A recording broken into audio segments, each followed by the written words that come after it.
후진 발언 하나 하자면 저는 이 제품 다시는 안 쓸 것 같아요. 두 개를 비교해봤을 때는 굳이 추천을 드리고 싶지는 않습니다. 아, 좀 실망인데 이거는. 드디어 마지막 올영 세일입니다. 와, 진짜 이렇게 또 한 해가 가네요. 2026년은 안 올 줄 알았는데. 이렇게 올해 마지막 12월 올영 세일을 준비를 해봤는데 이게 다른 때보다 12월 올영 세일에 특별한 이유가 있습니다. 바로 두구두구두구두구두구 죄송합니다. 1년 중에 가장 인기가 많았던 올리브영 그 어워즈가 나오기 때문인데 이게 올해 어떤 게 가장 많이 팔렸는지 1, 2, 3위를 다 볼 수가 있어서 좋고, 그리고 또 어워즈 제품들이 이제 어워즈를 기념해가지고 단독 기획으로 이렇게 나온단 말이죠. 제가 좋아하는 제품들이 순위권에 있길 바라면서 쟁여둘 수 있는 기회가 됐으면 좋겠습니다. 근데 또 반대로 와, 이 제품이 1위라고? 라고 하는 제품들도 몇 개 보여가지고 카테고리별로 리뷰를 해보는 그런 영상이 되겠습니다. 가보시죠. 일단 첫 번째는 아마 많은 분들이 가장 많이 쓰는 크림류 제품들을 좀 리뷰를 해보려고 하는데, 이게 앰플은 안 써도 토너랑 크림을 안 쓰는 분들은 거의 없단 말이죠. 우선 1등 두루두루두루두루두루 에스라의 아토베리어 365 크림입니다.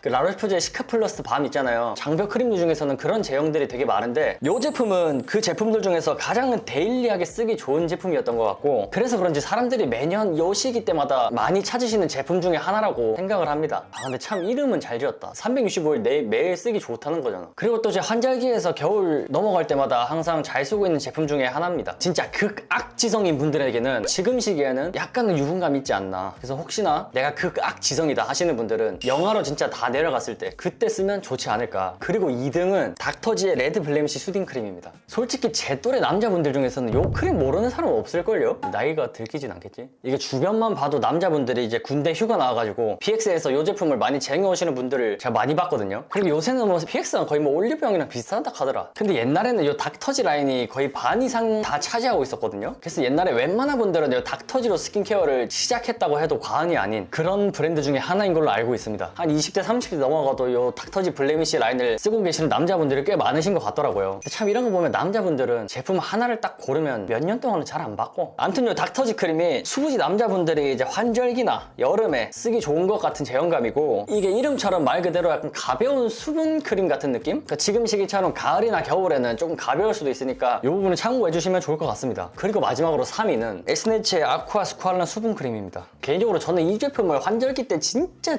가장 많이 썼어요. 이게 제가 이사 오면서 공병을 한번 싹 갖다 버려가지고 보여줄 수가 없긴 한데, 저번 달에 에스네처 그 리뷰하면서 그 한 통 다 쓰고 지금도 한 요 정도밖에 안 남아있긴 한데, 아무튼 그 정도로 요즘에 가장 많이 쓰고 있는 크림 중에 하나다. 수부지 피부분들은 가을 겨울에 쓰기 좋은 제형감이고, 확실히 화잘먹 크림이라는 그 명성에 맞게 메이크업 하기 전에 요 크림을 바르고 메이크업을 하니까 훨씬 메이크업이 잘 먹고 시간 지나도 막 지저분하게 무너지거나 하는 거 없이 되게 오래 유지가 되는 것 같더라고요. 그래서 요즘에는 출근하기 전에 아침에 스킨케어 마지막 그 크림 단계에서 요 스쿠알란 크림을 가장 많이 쓰고 있습니다. 아무튼 전체적으로 이 크림 3개가 셋 다 보습감이 달라가지고 이 부분은 좀 참 재밌네요. 3개 중에 뭘 써야 할지 모르겠다 하시는 분들은 참고하셔가지고 본인 피부 타입과 계절에 맞게 사용을 해주시면 좋을 것 같습니다. 다음은 스킨케어의 첫 단계, 바로 토너류입니다. 요즘 저는 토너랑 패드를 같이 쓰다 보니까 이게 옛날만큼 막 토너가 빨리 줄진 않는 것 같아요. 여러분은 어떠신가요? 저만 그런가요? 아무튼 토너 1위 바로 가시죠. 1위는 바로 라운드랩의 1025 독도 토너입니다. 이 제품이 보니까 한 3년 동안 1위를 굳건히 지키고 있더라고요. 확실히 이 라운드랩 제품이 진짜 약간 수학의 정석같이 스킨케어의 정석인 느낌? 근데 이게 독도 토너는 각질이랑 유수분 밸런스 이쪽에 이제 초점을 맞춘 제품이라 환절기에 쓰기에도 꽤 좋은 제품이고, 그리고 그때도 말씀을 드렸지만 손으로 찹찹하는 것보다 이렇게 솜에 묻혀가지고 딱 토를 하는 게 흡수도 더 잘 되고 피부결 정돈도 더 잘 되는 느낌이 전 개인적으로 느껴졌습니다. 그리고 이제 매번 말했지만 용량이 진짜 미쳤습니다. 사기입니다. 이 부분도 굉장히 메리트가 컸다. 그리고 2위는 안누아 오성초 77 수딩 토너입니다. 이 제품은 좁쌀에 대한 리뷰가 되게 많았던 것 같은데, 독도 토너가 각질이랑 유수분 밸런스 이렇게 초점이 된 거라면 이 안누아 토너는 진정에 포커싱된 느낌이라고 보시면 됩니다. 일단 제가 써봤을 때는 사용감이나 보습감은 독도 토너랑 막 크게 별 차이는 안 나는 것 같아요. 거의 똑같은 느낌? 둘 다 산뜻하고 막 자극 없고 그냥 무난한 토너라고 보시면 되는데, 이게 진정에 확 포커싱이 돼 있다고 하긴 하는데 진정 효과를 막 눈에 띄게 느끼진 못해가지고, 근데 뭐 나머지는 다 무난하긴 했다. 그리고 3위는 바이오더마의 하이드라비오 토닉입니다. 바이오더마는 워낙 오래된 브랜드라 다들 아시긴 하겠지만 프랑스에서입니다. 저는 이 제품을 이번 영상을 준비하면서 처음 써봤는데 앞에 두 제품보다는 살짝 더 수분감이 있는 느낌이고 수분도 채워주면서 어느 정도 보습까지 좀 되는 느낌이라 요즘 계절에 속건조가 좀 많이 느껴지신다 하시는 분들이 쓰시면 되게 좋지 않을까. 토너는 제형이나 보습감으로 추천을 나누기에는 조금 애매한 것 같아가지고 고민별로 이렇게 정리를 해드리면 각질이나 유수분 밸런스 이런 게 고민이다 하시는 분들은 독도 토너로 가시면 될 것 같고, 항염이나 진정 이런 느낌으로 가실 거는 아누아 수분 토너, 요즘에 속건조가 좀 잘 느껴지고 수분이 확 채워지는 느낌을 원한다 하시는 분들은 바이오더마의 수분 토너로 가시면 좋을 것 같습니다. 근데 또 가성비를 안 따질 수는 없잖아요. 용량이나 기획을 한번 보시고 조금 더 이제 나은 제품으로 가시면 좋지 않을까. 다음으로는 제가 제일 좋아하는 라인 바로 세럼류입니다. 개인적으로 세럼이 진짜 궁금했거든요. 올해 유독 쟁쟁한 제품들도 되게 많았고 신제품도 되게 많이 나왔던 해다 보니까 이게 1, 2, 3위를 정하는 게 너무 어렵지 않았을까. 1위부터 말씀을 드리면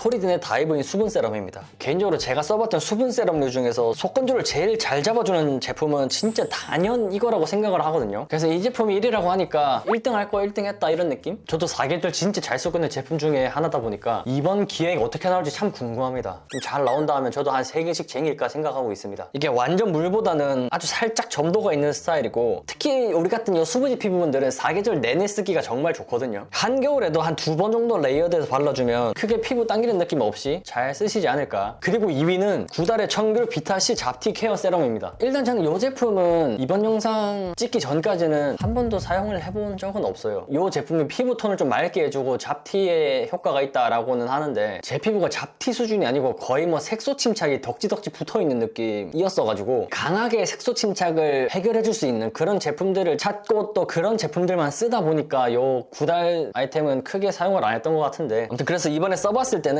끈적임이 조금 있는 편이긴 했고 생각보다 흡수가 엄청 빠른 느낌은 아니었어요. 그래서 저는 재구매까지는 안 할 것 같은데, 워낙 유명하고 또 잡티의 효과를 많이 보셨다는 분들도 많이 계셔가지고 잡티 고민이시면 한번 가보면 좋지 않을까. 그리고 마지막으로 3위는 웰라주의 수분 앰플입니다. 그 토리든 세럼이랑 마찬가지로 거의 수분 세럼의 쌍두마차? 거의 류현진, 김광현 수준? 사실 전 토리든도 그렇고 웰라주 앰플도 진짜 많이 쓰긴 했거든요. 토리든보다는 제형이 조금 더 가벼워가지고 찐 여름에는 오히려 토리든보다는 이 제품이 더 쓰기 좋을 것 같고, 이게 토리든보다는 산뜻하지만 속건조는 이제 똑같이 잘 잡아줘가지고 지성 피부분들은 오히려 토리든보다는 웰라주를 조금 더 선호하시지 않을까. 토리든이랑 웰라주 중에 좀 고민을 하신다 하시는 분들은, 내가 속건조가 좀 많이 느껴지신다 하시는 분들은 토리든으로 가시면 되고, 이게 속건조 없이 유분 많다 하시는 분들은 이게 제형감 자체가 웰라주가 조금 더 가벼워가지고 웰라주로 가시면 좋지 않을까라고 생각을 합니다. 그리고 마지막으로 클렌징류인데, 클렌징은 이게 어워즈를 보면서 1, 2, 3위 제품들 워낙 다 국밥템들이고 저도 진짜 옛날부터 전부 써왔던 제품들이다 보니까 뭔가 예상이 좀 가능한 느낌이었어요. 확실히 이런 거를 보면 클렌징 카테고리가 신제품이 진짜 잘 안 나오는 것 같긴 해요. 그래서 혹시나 내가 사용하고 있는 제품 중인데 괜찮은 클렌징 제품이 있다 하시는 분들은 댓글로 작성해 주시면 제가 한번 사보도록 하겠습니다. 우선 첫 번째 1위 제품은 마녀공장의 클렌징 오일입니다. 이거는 거의 1세대의 클렌징 오일이라고 생각을 해요. 저도 클렌징 오일의 첫 시작을 이 제품으로 했는데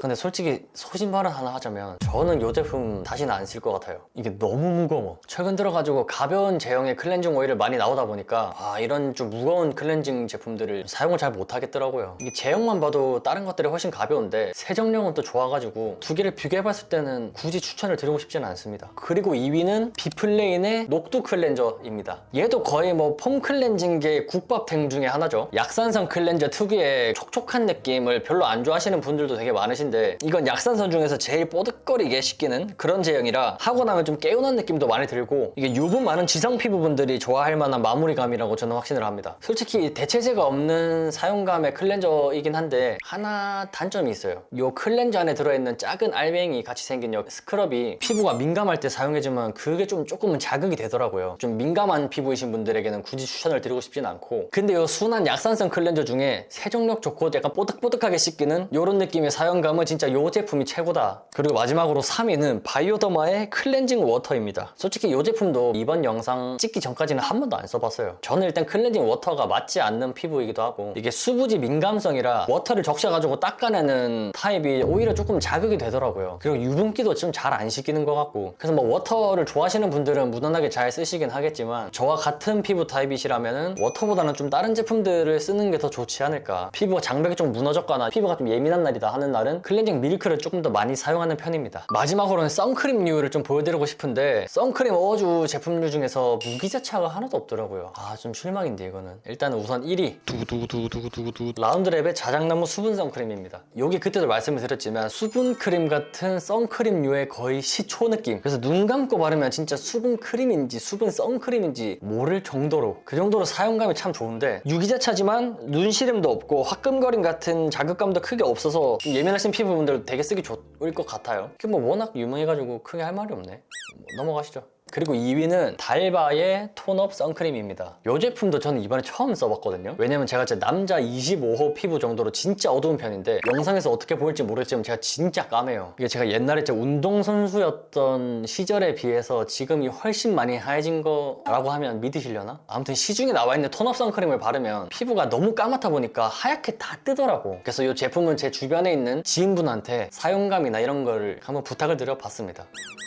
여자 타겟으로 했을 땐 너무 괜찮은데 남자분들은 아무래도 광감이 돌고 그러면 부담스럽게 느껴질 수도 있잖아요. 개기름처럼 사람 따라 느낄 수도 있고 햇빛 따라서 번뜩번뜩거리는 게 좀 부담스럽게 느낄 수도 있으니까 추천하기는 좀 조심스러운 것 같아요. 만약 겨울에 사용하신다면 기초를 정말 든든하게 하셔야 할 것 같고 여름에 사용하시기에는 좀 번들거려가지고 부담스러울 것 같고 포지셔닝이 사실 애매한 것 같아요. 자, 그리고 3위는 구달의 수분 선크림입니다. 얘는 확실히 후반에 출시된 수분 선크림이다 보니까 사용감이 되게 좋더라고요. 눈 감고 한번 발라봤는데 찐으로 선크림 아닌 줄 알았어요. 전에 보니까 1+1을 다른 제품들보다 훨씬 저렴하게 판매해가지고 가성비도 진짜 좋고 사용감은 뭐 앞에서 말씀드린 자작나무 선크림처럼 수분크림 같은 느낌이고 특히 메이크업 전에 이걸 발라주시면 밀리는 것도 크게 없고 메이크업도 되게 잘 먹어가지고 메이크업 전에 되게 쓰기 좋더라고요. 그래서 뭐 자작나무랑 요거랑 비교를 해보시고 용량이나 가격을 따져봤을 때 조금 더 싼 걸로 가시면 좋지 않을까. 올리브영 주 고객층이 여성분들이다 보니까 메이크업 전에 하기에는 수분 선크림이 진짜 짱이긴 하거든. 아무튼 그래가지고 유기자차밖에 없고 무기자차는 없어가지고 좀 많이 아쉬웠습니다. 개인적으로 요건 논외긴 한데 무기자차 중에서 올리브영에서 좀 쓰기 좋은 제품을 하나 추천을 드리자면 항상 말씀을 드리지만 아떼의 무기자차 요 제품 추천드리겠습니다. 이게 적당한 보습감의 무기자차고 백탁도 생각보다 거의 없어가지고 저같이 좀 피부 까만 분들도 부담 없이 쓰기 되게 좋습니다. 어제 유기자차만 있어가지고 제가 은근슬쩍 이렇게